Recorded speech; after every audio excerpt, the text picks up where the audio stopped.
you remember when so Nick Cannon did a thing where he was talking about, what was he talking about? Rothschild and like something anti-Semitic. Yeah, who was it? Do you remember who he's talking to? He's talking to the guy from Public Enemy. Chuck D? No, it wasn't Chuck D. Chuck D's never gotten kicked out of Public Enemy. MC something.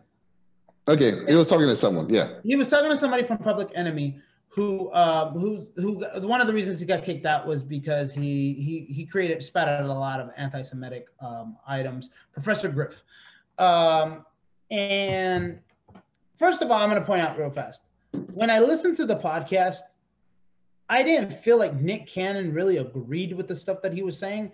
He was just saying it like, yeah, you know, and yeah, you know what I mean? Like kind of like, because he was in the conversation with that guy, and I guess he wanted to keep the conversation going. I don't 100% believe that he was on it, but the guy was spitting a lot of anti-Semitic theories about the Rothschilds owning all the banks and all that stuff, right? And it led to a lot of anger, and Viacom just didn't even bother dealing with him. Cut ties, yeah. They just cut ties, which ended his show Wild and Out, right? And then I was seeing a lot of people defending him. Particularly, a lot of my Black friends were defending him. This was also around the time that, you know, we were posting, by we, I mean we as a society, Facebook society, right? And Twitter society, posting videos of, you know, racists getting into, you know, altercations with people of color for BS reasons, which is going on now because me and Zino both shared videos with each other today of that same particular item of things that are going on now. And the comment that I said was, the people who are asking for the Karen's cancellation should also be asking, or at least understanding, Nick Cannon's need for cancellation. And by cancellation, like I told Zino, like Zino kind of basically defined the best way to cancel it. It's not really cancellation, but more of deplatforming, right? You sometimes have to deplatform certain people, right? Just because you're canceling Nick Cannon now doesn't mean he needs to be canceled forever, but he needs to understand there's ramifications for saying stuff like that is potentially dangerous, right? And I get into some discussions with people just basically saying, like, look, this is the issue, right?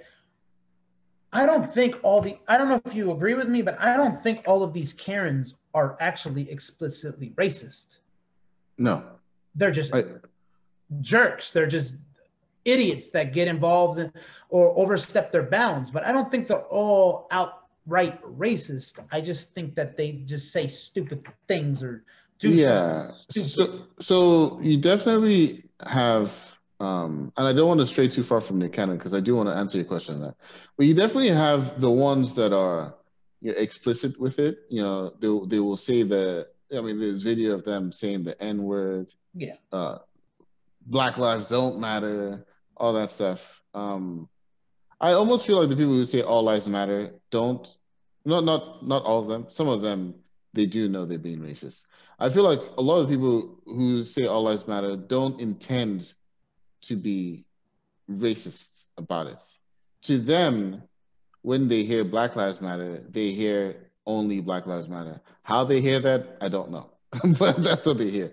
The video in question that I sent to Zeus today was this white couple that basically just waltzed into an Airbnb and started questioning this Black guy of whether he lives there, whether he belongs there. You know, like this Black guy has to, like, you know, he has to consistently excuse his existence. Like, hey, I'm supposed to be here. You know, please don't. Like there was an intense amount of, privilege that existed within those white people to think that they can just walk into any house they please just because they don't believe you belong there. But I don't think those people that did that, I don't actually think they knew that they were being racist. I don't think they realized that they wouldn't have done that to white people, to other white people. They did that because they're like, Black people here, this doesn't make sense. This house costs this much. This, it doesn't look like it belongs. And you know how you can kind of say that point is true? look at how many times when an innocent black man is killed, a black cop can be involved. Mm-hmm. Because at that time, that black cop isn't thinking this guy is black, he's dangerous. He's thinking he's dangerous, but subconsciously, he's probably associating him being dangerous, more dangerous than, say, a white guy, because it's been put in the back of his brain that black guys are more dangerous as criminals. You know what I'm saying? Like, he's black, deal with them so he more. might be, he's black, so he might be lower income. So he might be trying to rob this place. Or he might be a and threat. not even lower income. It's just like, I've dealt in the back of his head. He's like, oh, this guy looks like the guy that I dealt with last time that did this and did that, right? So it's a sad subconscious thing that ends up happening. So that's one of the, like you said, it doesn't necessarily personality race. And the video that I sent to him was a late. And by the way, guys, in pre-production, the way Zino described it, there was a lot more curse words involved because he was a lot more angry explaining it to me. So he's kind of cooled out. But if you guys ever want to see, I'll make sure that we try to see an angry Zino, because an angry Zino is an awesome Zino. But anyways, so the one that I showed him was it was a white lady confronting a black gentleman who was sitting in his car. So he wasn't on the side of the road where his driveway was. He was on the opposite side, and he was waiting for his son to come out. This lady had the audacity to go to his door and be like, well, prove to me that you live here. Where she thinks she has the right to ask people to prove where they live, I'll never understand. Yeah. And then, but he was like, all right, okay, I'll prove it to you. He goes in, opens the door. His family's in the door, and he's like, He was like, yeah, she doesn't think I live here. And then he was like, and that son was like, what do you mean he doesn't live here? He, of course he lives here. He's my dad. This is his house. And she still refused to acknowledge the fact that she was wrong, because she was like, well, if you're gonna wait for somebody, you wait for them in your driveway. Like, you don't police somebody the way they gotta wait for somebody. Are you serious? Well, but then that would be the first person to say that she felt threatened. Yeah. Even though she went and inserted herself into the situation. She'd be the first one to be like, oh, I felt threatened. He was like, yeah, no, like, that's not how you handle any of this. Anyway, so as I said, I don't want to go too far from the Nick Cannon thing. I think I listened to a clip of it, but at this point, it's been months. It's been a while. But if it's as you described, which is that this guy was there spouting anti-Semitic things, and Nick Cannon was basically like, going along with him in the conversation and not, what's the word? Disavowing it or whatever. I can see how that would make people angry, because I'm also of the opinion, I told you about that time the day before the 2016 election, where some guy called into a radio show, and the radio host asked him if he's going to vote, and then the guy was like, no, because your vote doesn't count. The only people that vote are these 538 electorates. Everyone else, the voting doesn't count. So basically, this guy was suppressing the votes without realizing it. And the radio host is like, yeah, you're right. And then it's like, okay, and now here's the next song. And I remember being mad as hell about that. I was like, no, you don't just say, yeah, you're right. You correct it, or something. So to that effect, I can understand how people are mad at Nick Cannon for not overtly saying something to correct it. But it's kind of like the Chris Pratt thing, where even though he hasn't overtly been anti-LGBTQ, by not condemning the words of his church, same thing by Nick Cannon not condemning the words of his interview guest, it's almost like being complicit. Yeah. So when we talk about canceling all these Karens and stuff, I also don't believe in the cancellation. I told you about when Damon Lindelof and the rest of the crew of Watchmen won the Emmy for Best Limited Series, and he had that speech. Part of his speech was, don't stop being so worried about being canceled and focus on how to get renewed. And he's not talking about TV shows. He's talking about you as a person. Like, how do you get better as a person from doing the crappy stuff you did? How do you learn and get better? And I think that's what's important. There should be re-education of people, like Nick Cannon, like, hey, this is why this is wrong. You know, And understand where we're coming from. and that's the problem I think what happened with Nick Cannon is like, because if Nick Cannon came back, it was like, yeah, you know what? On second thought, looking over it, you were probably right. It was probably right. I shouldn't have been quick to agree with with Professor Griff because of blah blah blah blah. Right, and then it'd be like educate you. You know, one good example of, and the problem with that sometimes happens is sometimes people don't get given a chance. Do you remember when the Me Too movement came out? Remember Ben Affleck came to the support of the Me Too movement, right? And then there's an actress, I forget her name. I forgot her name, but she was on One Tree Hill, and she married. Blake Lively? Huh? Blake Lively? No, was it Amber Heard? No. Anyway, go on. So she was a VJ on MTV when Ben Affleck went on there. Now you know what I'm talking about. I'll get her name. Hillary Burton. So yes, she was a VJ, and she was like, well, you know, he was like, me too. These women got to be listened to, blah, blah, blah, blah, blah. And then she's like, well, you remember this? And then she shows a video where he on camera goes, does a little cup around and grabs a big bit of boob, right? My thing with that is I was a little bit, I'm not going to defend Ben Affleck's action.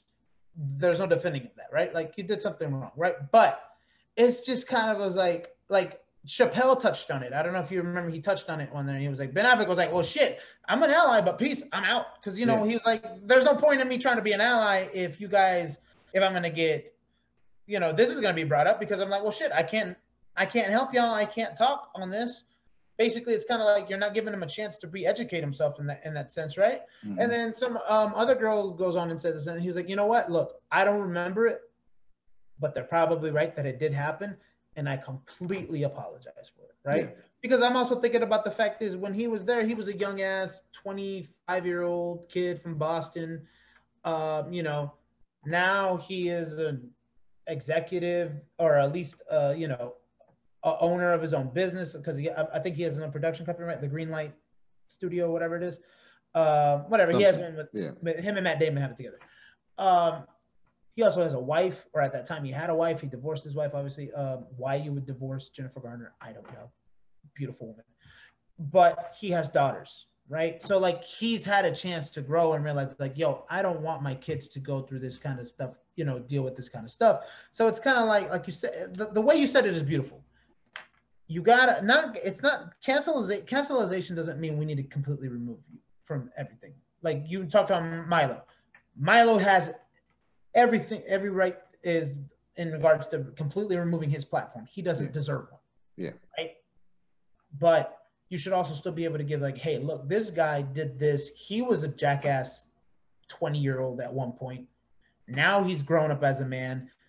There are 20-year-olds who probably watch him, who like him because of, you know, him being a Patriots, a Boston Red Sox fan. He's a director. He's an actor. He's done a lot of movies. He was freaking Batman at one point, you know, and it's just kind of like he's saying, hey, because look, who do you think a misogynist man is going to listen to more? Is he going to listen to a woman who's angry at misogynist men, or a guy who can say, hey, I've done misogynist things, but I've learned my way. Yeah. We need to change our ways. Yeah. Like this was wrong. You know, it's not, and the worst thing anyone can do is try to say that, oh, well, you know, it was the times, just boys being boys. And no, it was wrong. The one thing I love about what Ben Affleck said, that's not his excuse at all. Yeah. His excuse is like, there was no excuse for what I did. I'm not going to say, oh, back in the day I used to do, you know what I mean? Yeah, I think that there's this insistence. No, not insistence. There's this knee-jerk want to be like completely pure on every issue, that you end up kneecapping potential allies. We've seen it in the Black Lives Matter movement as well, where it happened in the rap game. So there's this rapper, No Name, who what's his name? Her name is No Name. So Oh, yeah, I got confused for a second. right. And she was basically calling out the likes of like J. Cole and other rappers who apparently never talk about social justice issues or whatever. She don't And then listen to his and then albums. That's what I'm gonna say. and then all of a sudden, now they want to come out, marching with the people, whatever, just to sell the next album, which anyone who knows anything about J. Cole knows that's completely BS. But she Number came 2 on our list, guys. Number 2. right. So she came after him for that because everyone's always trying to show I am the most, credible on this topic. I am the most credible on Me Too. I'm the most credible on Black Lives Matter, but you end up not getting anyone wanting to be on your side. Change doesn't happen alone. It happens by I think changing that's one hearts of and the biggest minds. issues on a lot of times when people try to be part of a changing movement is they try to gatekeep that movement. Yeah. And you turn off a lot of people doing that, Yeah, exactly. Be more inclusive, basically. There you go. Okay. That's basically what our thing is. Be more inclusive, be willing to learn, and be a better person today than you were yesterday. Exactly. I like that. Thank you.